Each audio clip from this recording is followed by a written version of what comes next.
Hello and welcome to another episode of Contemporary Living. Andre, we did it again. Yes, welcome back to Contemporary Living. As always, we provide lifestyle solutions for everyday people. But you know what, Andre, I always often wonder, what does everyday people mean to you? You know that song by Arrested Development? Your everyday people? Yeah, just your average individual that's out there living every day, working, grinding, and trying to make it. That's your everyday people. I love it, because we're everyday people. Absolutely. Yeah, so we got a great show lined up for us today, so I'm looking forward to it. But before we get started, as always, we got to jump right into our housekeeping notes. So let me jump into our housekeeping notes right quick. Just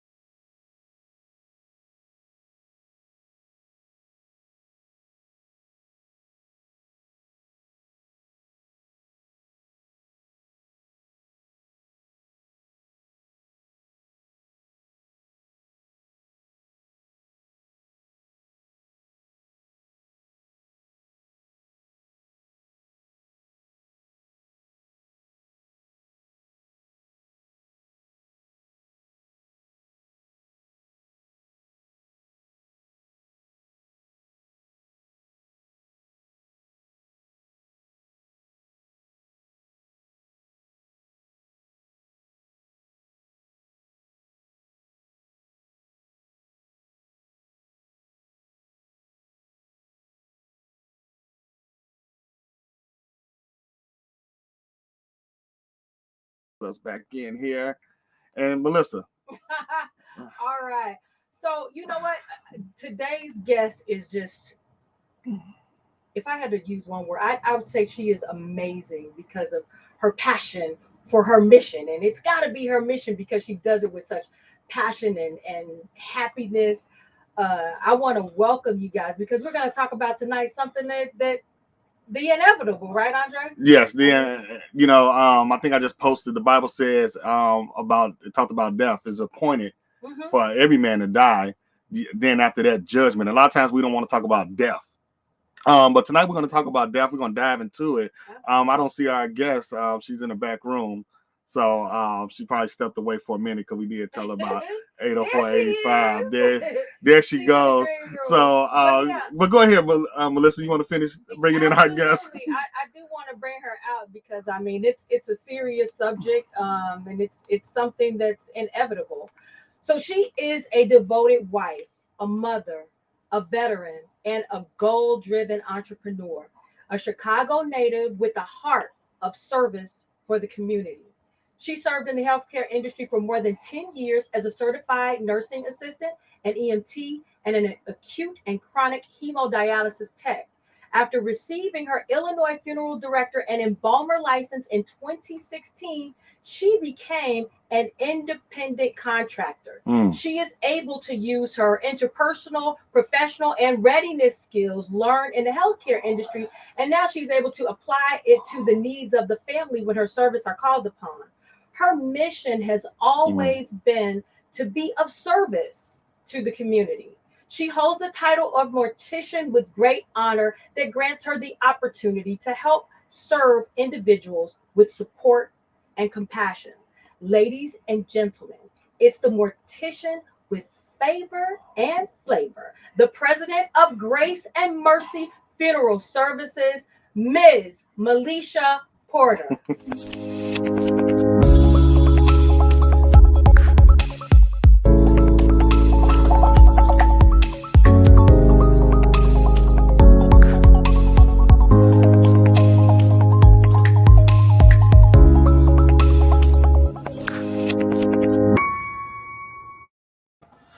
Malisha, welcome.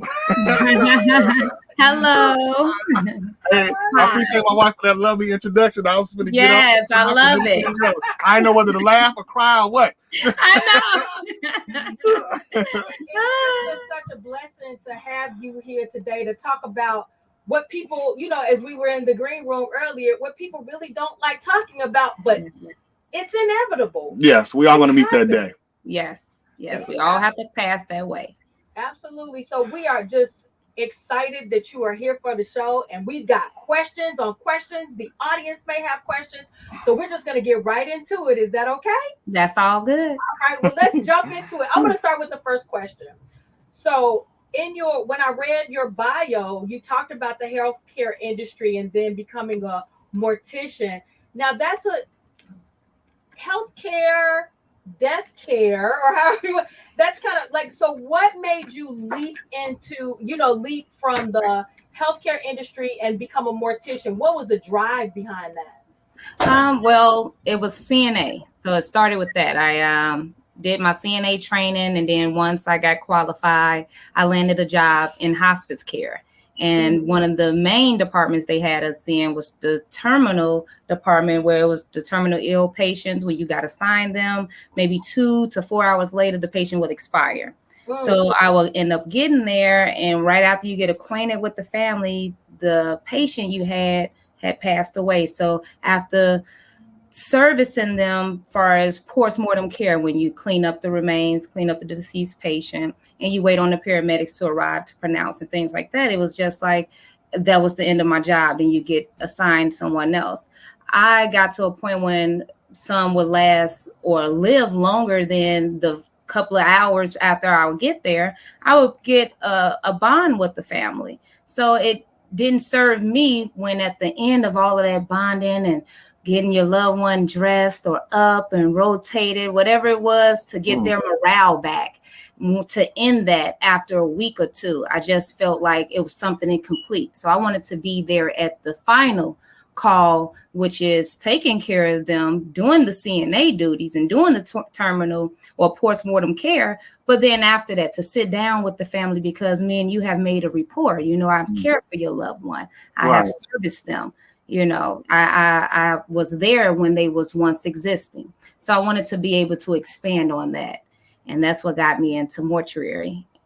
Oh, wow. That's Yeah. Wow. Now, Malisha, I got to ask you now, are you involved in the embalming process? Yes. Oh, can you tell us what that entails? I'm quite sure, I'm intrigued by this. Can you tell us? He said the question.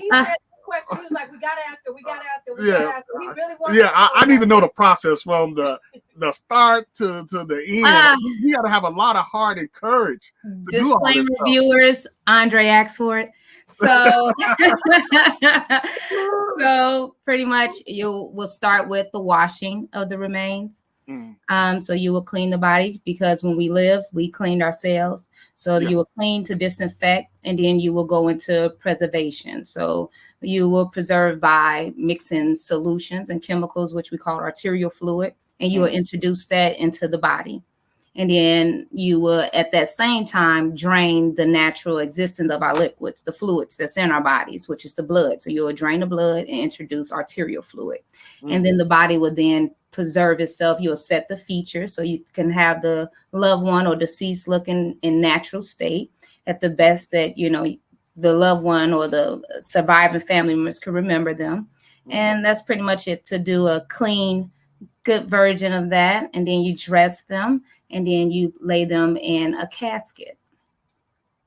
Wow. Yeah. So when I die, they gotta do all that to me. Yes. Yes. I'm gonna have you cremated. Even that process still has to happen unless it's direct. Now, if it's direct, then we don't have to go into all of that. But maybe, and then even with cremations, because people think with cremation is you don't touch the body. No, you can still have a service with cremation. You could still have your loved one laid at state where they're embalmed and dressed and have a full service. And then the disposition will be something that will be private. It will be cremation if that be your choice. A lot of things can still happen. The disposition change, but the service remain the same. Okay. Oh, wow. Oh, wow. So now with that, with all of that, with that process you just described, is there any type of like special equipment that you would do? You have to like put on the space suit, you know? Yes. Yeah. Well, it's not a space suit, but since COVID, you might as well call them that the Tyrex suits. So you want to be fully covered, just like in your regular life. You want to have a full armor of God on. When you're in that morgue, you want to have your full body gear. You want to have your face shield, your that's your eye covering. You want to have your hair covered. You want to have your gloves. You want to, of course, have your body protected. And then, of course, I like shoe covering, because I brought, when I was a CNA and working in the nursing homes, I had brought my daughter home rotavirus one time. So that taught me to never wear work shoes in the house. Oh. Oh, wow. So the cremation process. So you mentioned that y'all clean the body. Then you said y'all can have a service. Now, normally when y'all burn the body, is the family there, or that's totally separate? Y'all don't have a family there. Well, it depends on the facility. When they're choosing to go with cremation and the cremation process, the family can opt to be there, and they can be witnessing if the facility offers that. If they offer witnessing where the family can be present, some facilities can hold families where they can be present, some don't. Oh, wow. Yeah. And then I want to make sure we get it clear with the cremation. You don't clean the body, just cremation is a process. I was explaining embalming when you washing the remains and stuff like that. Yes, sir. Oh, wow. So now with that, let's talk about the services. Have you ever had to provide services to your own family? Yes. In 2018, I had to inter my dad. So that was a hard one, because I was the next of kin and the funeral director on his death certificate. So that was a deep one. But yeah. And I also did my cousins. So yeah. But my dad was a real personal one, because he lived with me. Yeah. Oh, wow. Yeah, I'm quite sure that one was very difficult for you. Yeah. That was deep. Yeah. Now, speaking of family, now, far as now, do the family, they get certain discounts? You know, since you're in the business, you know how black folks. Yeah, I hear you. You know how we do. I tell them this. I gotta ask the tough questions. See, I gotta ask the tough questions. You know, I tell them this though. It's that so affordable that it seems like the discount is there already, because I said it to make it feasible for you to afford quality. It doesn't take a lot. I can't do it for free, but I can do it affordably. Oh, wow. I can't wait until we get into that one. Oh, you say you can't wait? I was about to say you can't wait till we cross over. No. Right. But I still want to stay on like just the funeral services process. Mm. Have you ever had, because we heard something about like for people who are environmentally conscious, there are like biodegradable caskets. Have you ever Yeah. had to do where someone was like, the earth is important to me and I want a biodegradable casket, and just environmentally conscious people? No, not with Grace and Mercy. I haven't had no one specifically select a biodegradable casket, Okay. Mhm. but I did do a service. I worked with a firm and we did a service for, I believe it was a Muslim family, and we interred him without a casket, if I'm not mistaken. I can't remember. I think it was a couple of years back, but we did him. He didn't have a casket. Okay. Well, yeah, we just found out about biodegradable. I was like, wow, I never heard of that. Yeah. So that Yeah. was something totally different. Yeah. Eileen, I know she's ahead of us, but I guess we have people asking questions, so they ask questions. I'll pop it up here. Hey, So Eileen. Eileen want to know where you're located at. So Chicago, Illinois. I'm licensed in Illinois as well as Northwest Indiana. you hear that, Eileen? I got also I do have her website here. Since you asked it now, I could go ahead and shoot it across the screen as Good, well. good. That's how you can contact her. We normally, we'll give people your information toward the end, but since she's interacting, we like to interact with our guests All right. as well. So Eileen, that's her website there. You can go to her website as well. And if you want to follow her on Facebook, you can you be followed on Facebook? Are you on Facebook? Listen, please don't try to embarrass me. I don't know. I asked my daughter if she could look that up for us, but I know I have a business Facebook page, so you can follow on that one, Grace and Mercy. Eileen talking about sorry. No, you good, Eileen. You good. Hey, have you ever had, I gotta ask this question too. I always hear these crazy stories about the body rising up on people, raising up after they put too much embalming fluid. Have you had that experience yet? Oh no. Okay. No, I haven't had it raised or do nothing like that. But I will tell you experience when I first started embalming. And I've been doing this since 2016. And I just started embalming probably in 2018, where I was picking up doing the trade and going more independent as far as just the embalming. And I was doing a young man, and it was in the evening. I was prepping him, and I think I was prepping him, and I was on the right side, and I was just massaging his arm, because when you introducing the fluids, you have to massage the extremities so that way the fluid can make it throughout your tissues and throughout your extremities, because the heart no longer functions. So the machine is acting as your heart. So I was massaging and pressing down. And of course, our muscular systems. Right. And I get down to the hands, and my hands is inside of his, and I'm massaging, and I get right here in the crevices. And of course, if you press that, your pressure point or the reflection or reaction is going to naturally squeeze.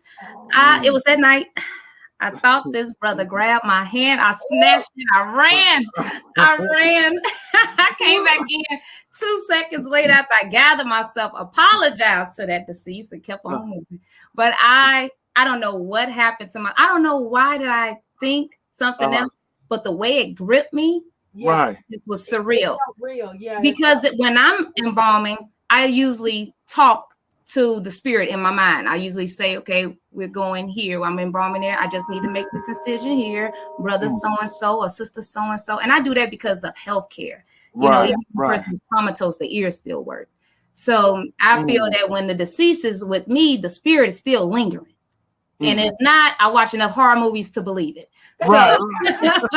So I'm usually talking.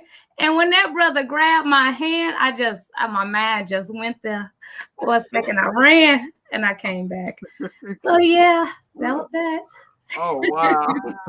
But no, it don't raise or do nothing like that. But if you press it, it will react. Now, how do you check the quality of your work to make sure the kind of the person when they die, they kind of look the same way, before you bury them? Because I know a lot of times, you want to look yourself when your time comes. And, so when you get fixing up the body and stuff like that, how do you check your work to make sure that, you got some good quality there that, Well, the family will let you know. They will let you know. The family will let you know. But before that process, you have usually a picture that the family will give you. And then you will go off of that.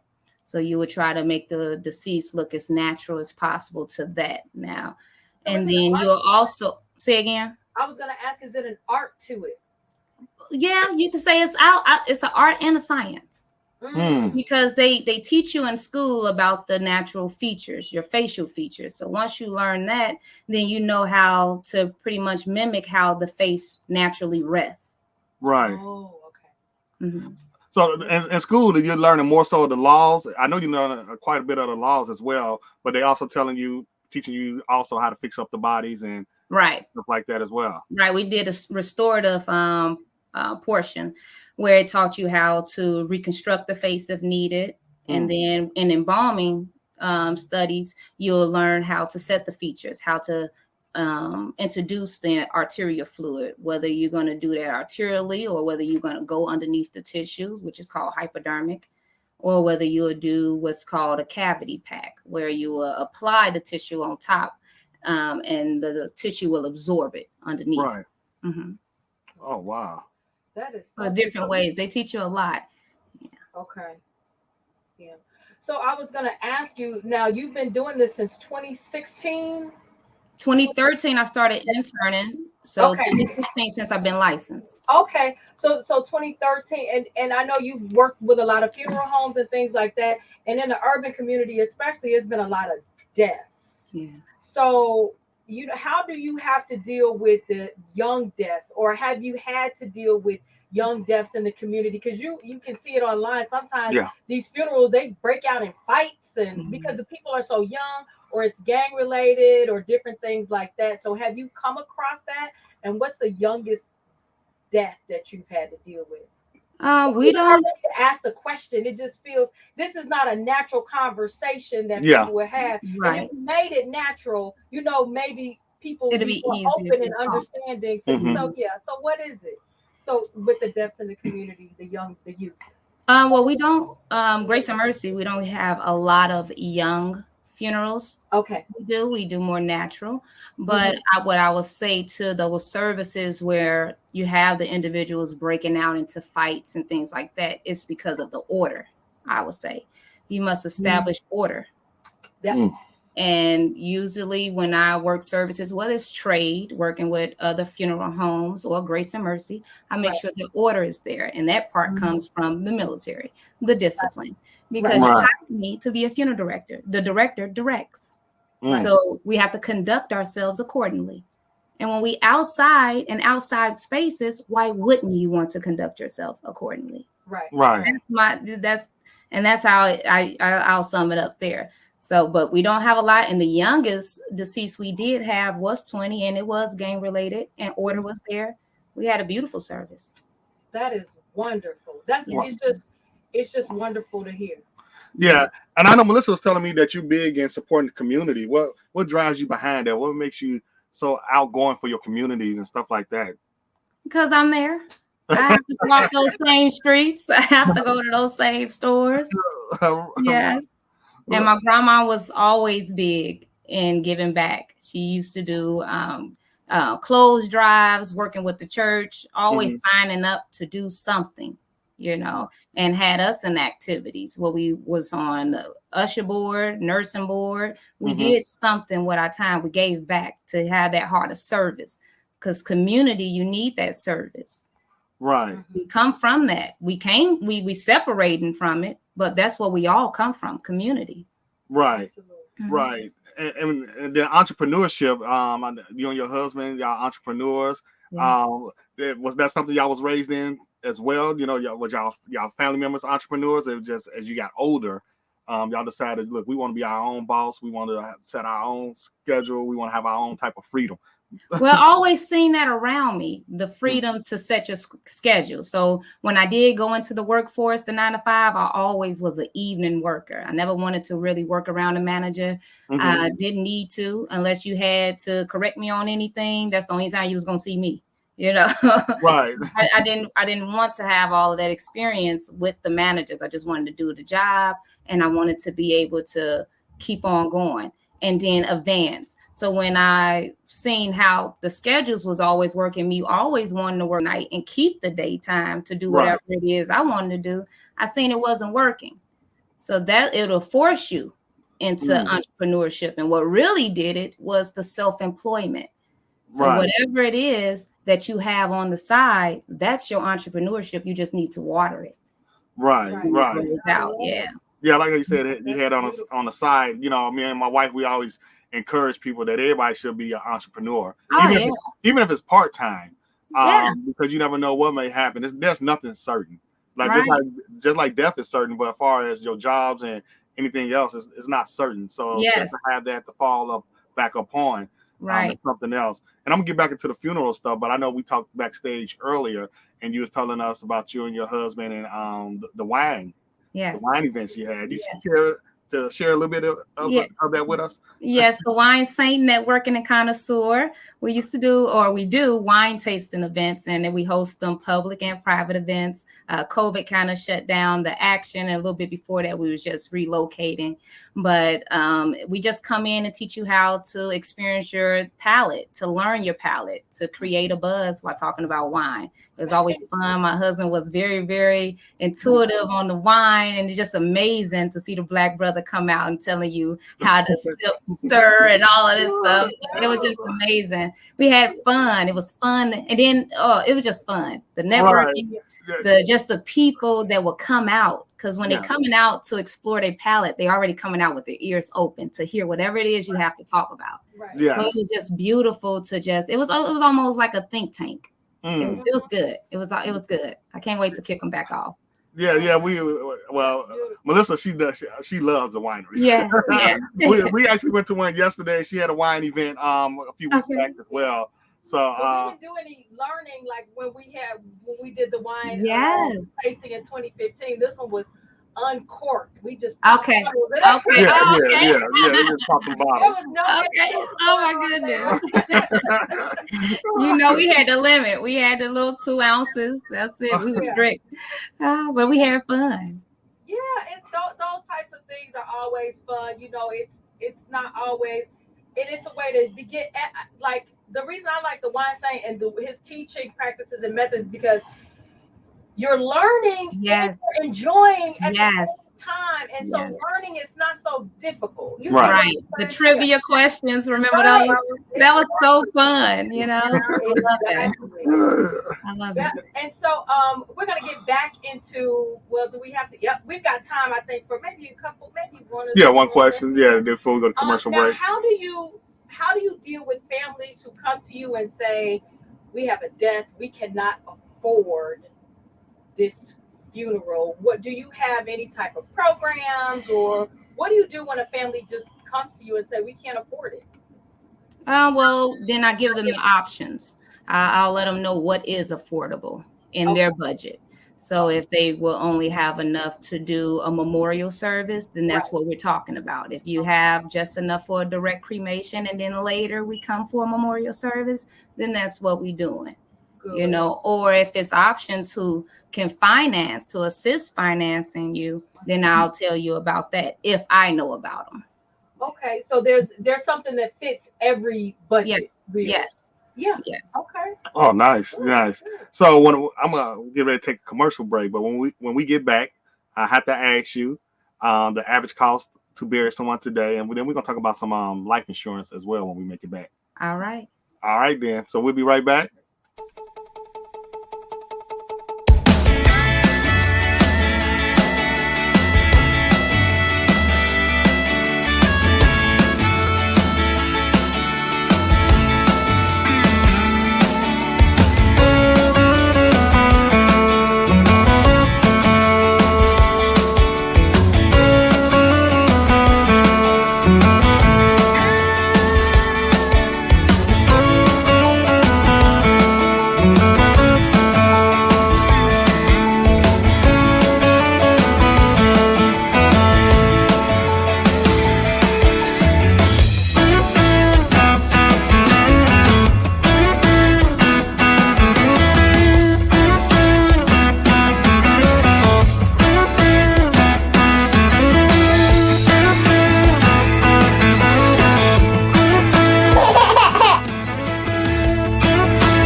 I love our commercials. Did you check out the Farm Hill coffee commercial? Yeah, so if you love coffee, you can purchase our coffee on Amazon. The Farm Hill coffee, the medium roast we have on Amazon, you can purchase that.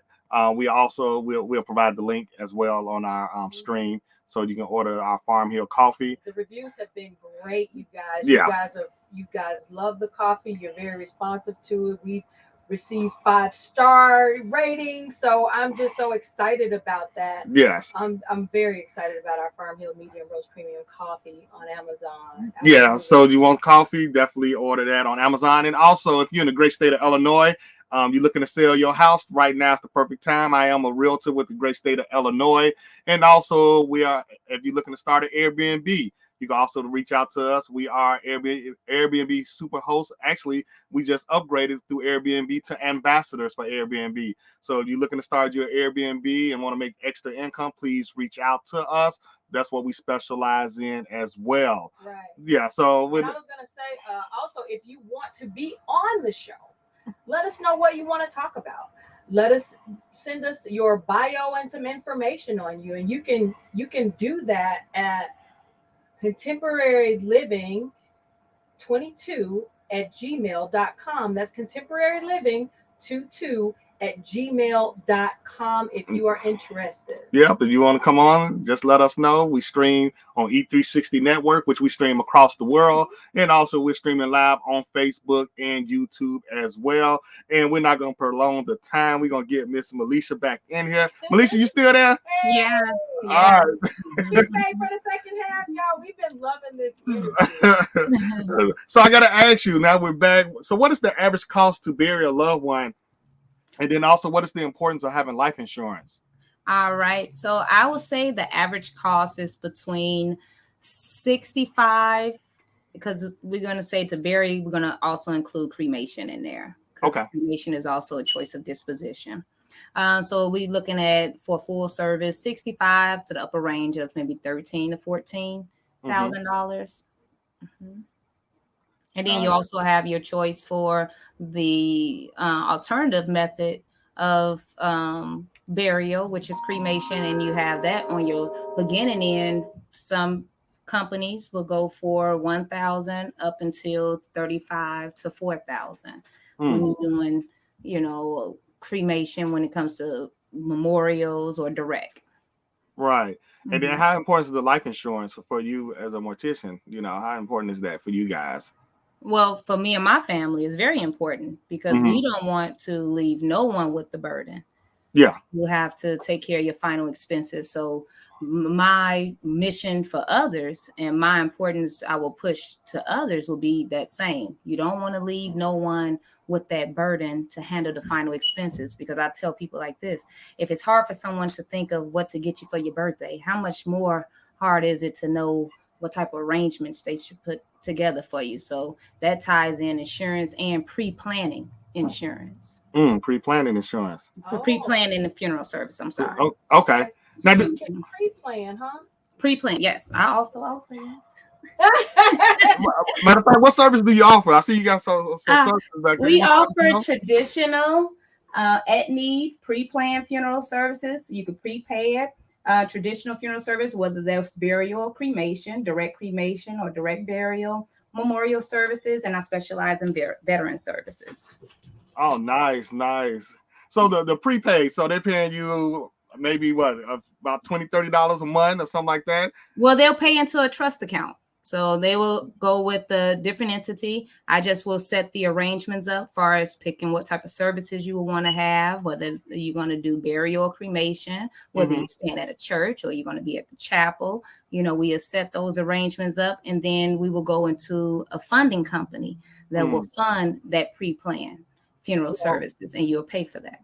So I come to you on one Sunday morning, and I come out, and we it got to be a Sunday after service, right? After service. So we get to plan at my funeral, right? Okay. We're gonna say it's about, I'm gonna say $16,000. So that's the budget. We came up with $16,000. Okay. So I'm paying on this on a monthly. So when I get to that $16,000, I stop my payments. Then that's how it work, or right. you'll stop at 16 if that's what your service came out to. The total 16, you'll stop submitting your checks to the funding company because you already didn't reach that. And then the company we go with, you have interest on that money. So and they offer compound interest. Compound interest? Yes, that's Corporate Funeral Fund. Oh wow! I have a little packet here, yeah, and they are very good. Yeah. Oh, y'all hear that? So you get interest if you do business with her. That's good to know. You get compound interest, and the best thing about Corporate Funeral Fund, when you using them as a vehicle to pay for your pre-planned funeral services, there's no monthly minimum, no max. If you there's no penalties if you don't send it in every 2 weeks or every month. You send it in as needed, because see, this is just your back vehicle to having something in place for when that time comes. Right. And this is something separate from insurance. Right. Is there a certain age that you can do the pre-planning? Any age. Any age. Wow. Yes, my husband already know what I need done. You just blew my mind with that one, because that's almost, when you start talking about it, it's almost like having a mutual fund or being on the stock market. Right. That's the first thing I thought about. Right. You know what car insurance? That's a whole nother conversation, because we just started dabbling in that. And that's another. That's an avenue. And I know you've been hearing about the meme stocks and all of this stuff. Right. That's what drew my attention. I'm gonna just tell everybody, just download Webull and just look at the comments. You can learn whatever you need just by reading the comments. All of those people in there, they just fighting with financial advice, and you just having your notebook, putting it down, applying it to whatever app you're trading on until you become the best at it. Webull. Webull. Webull. Yeah, Webull. Yeah. Webull. And I just use it for the comments. I don't even trade on there. I just love the comments because I learned so much from the comments. I taught myself how to trade options just from their comments. Oh wow. They are serious. Okay. Wait till you see it.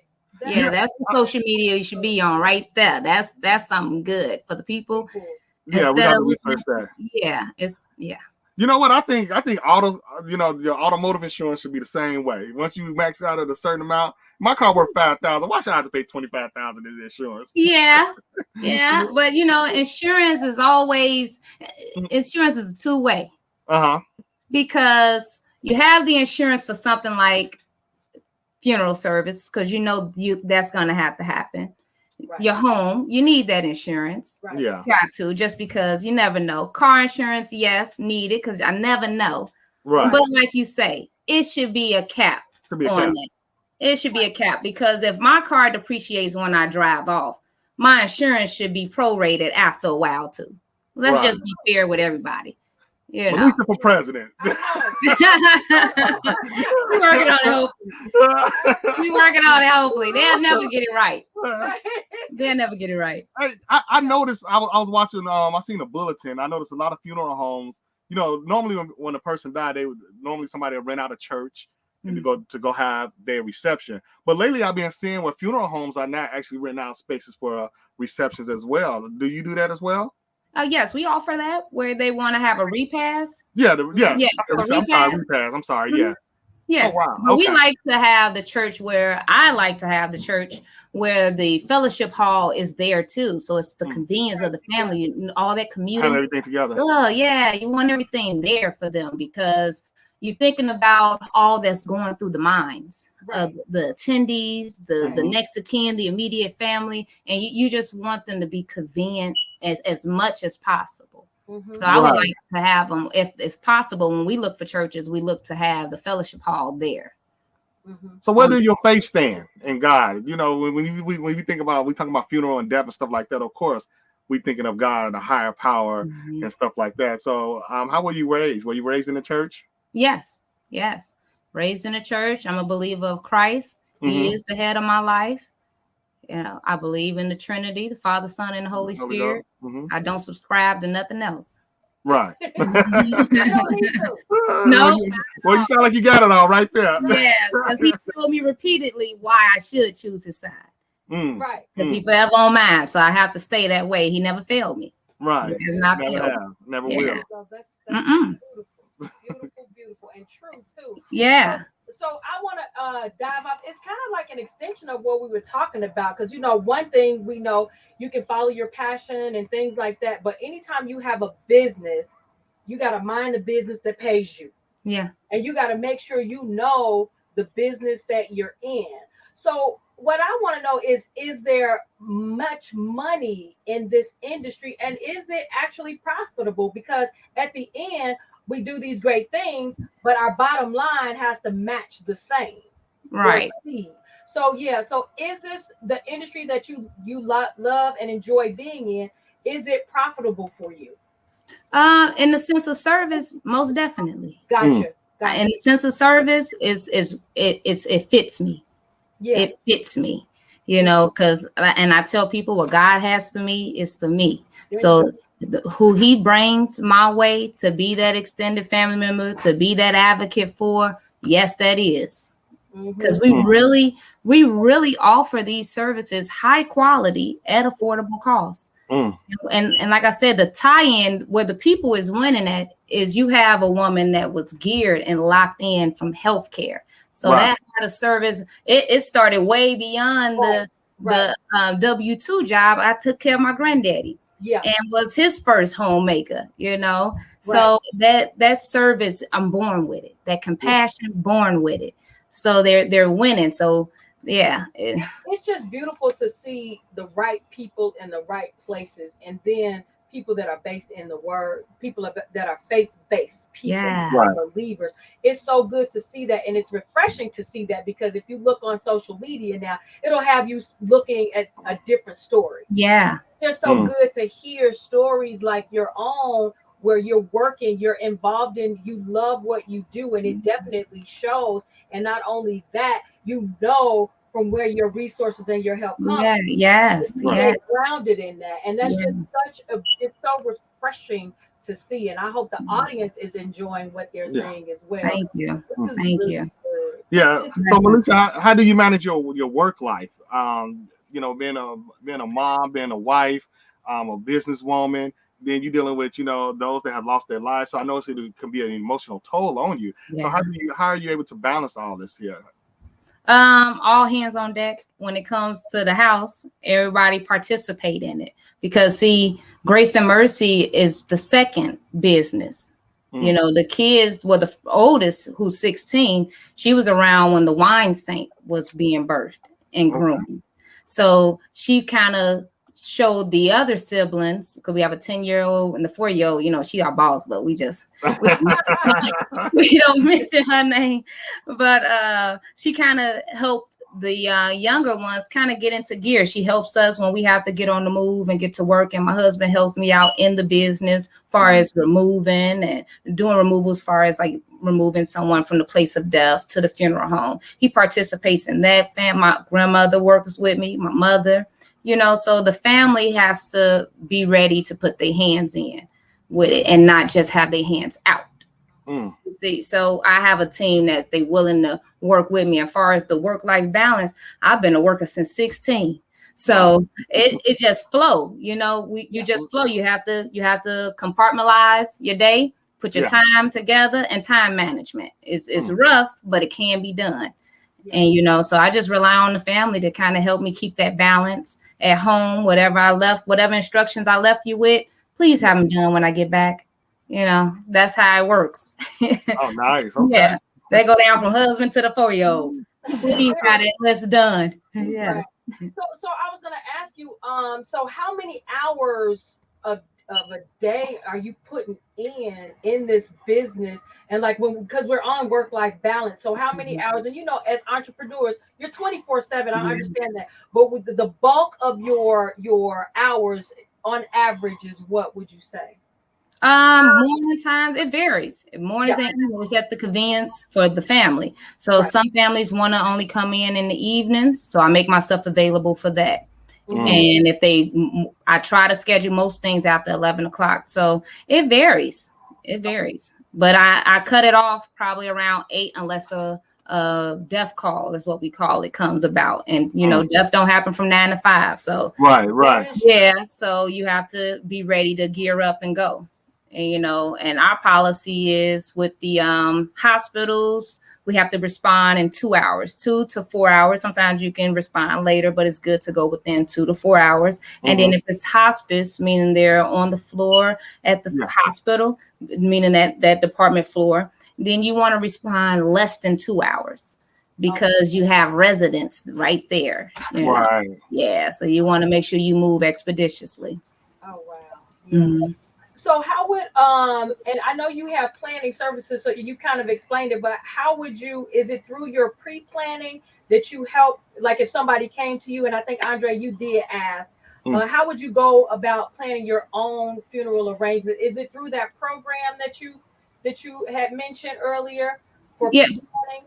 Well, that's for you can do prepaid with the corporate funeral fund. So you can use that as a vehicle to pay for those funeral plans. So what you'll do is you will come in and you will sit down with me, and then you'll let me know we want to pre-plan a funeral arrangements. You want to put things into perspective, and you want to get your affairs in order. And what we'll do is we'll arrange what type of service you would like to have, and we'll go into detail whether that be burial or cremation. We'll find the cemetery, and then if we're doing burial, we'll pick out the casket. We're gonna go all the way through. We want flowers there. Do we want obituaries? What we having in the obituary? Who's writing the obituary? Okay, you're gonna have Pastor so-and-so preach. Okay, do we have a number on Pastor so-and-so? Right. And we need to let Pastor so-and-so know that we have him listed down to speak for you. So that way, when that time comes, Pastor so-and-so gonna show up.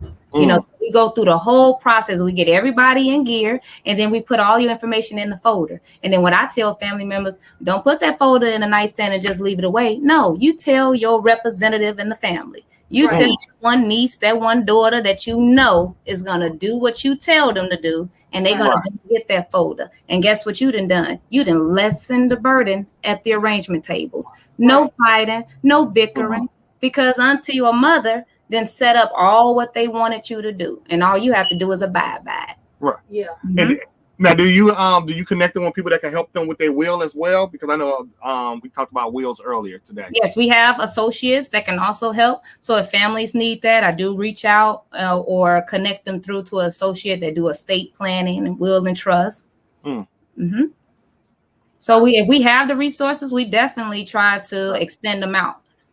I'm just in awe because, like you say, like people, they always want to think about it, but at the last minute, there's services out here. Your service is here to help you through that transition. Right. And so now that we're discussing it, it's easier to talk about death. Because it's an extension of the life. It's part of that life you have.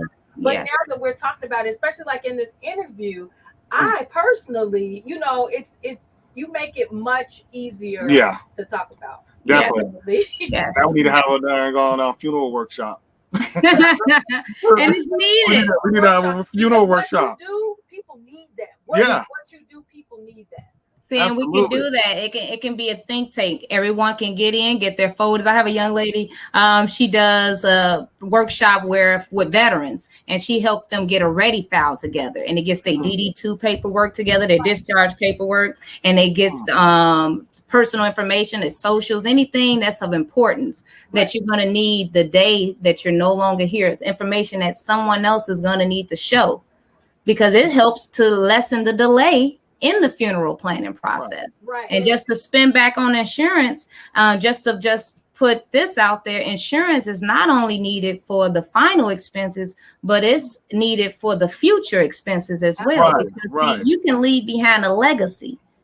You can leave behind a legacy for your family. We don't have to start at ground zero. Right. If we do what we're supposed to do in the beginning, if we're being proactive and we set a plan in place that, hey, if I'm no longer here, I want to make sure my immediate family have this to go on. So that way, if that young child decide, you know what, I don't think college is for me, then you got enough money to go get yourself a trade, young man, and enough money to fund that business, because that's what you're doing next.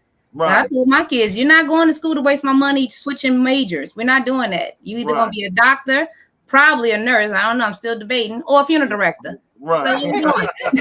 What we doing? They already know. What we doing? You know, so But yeah, that's something serious, really. Yeah, a workshop that deals with this stuff. yes, Because put us in that gear. information you gave is incredible, man. And I'm a VSO. I'm part of the VSO team at our VFW, and one of the things we get are a lot of widows who just don't know. See.